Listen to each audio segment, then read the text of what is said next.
bias checking tayo. 7. Reducing ko sa kabila. Mahirap dito.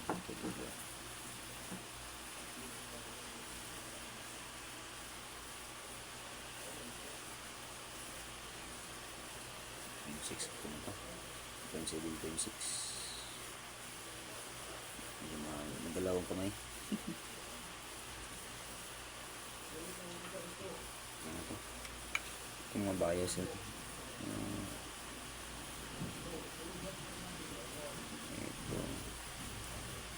0.7.6.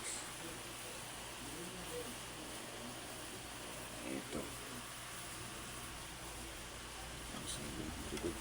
very good na. Solve na. Wala nang protect. Saka may damage dito sa may driver section. Sa main ng diba, yung PM driver. Kaya napuprotect.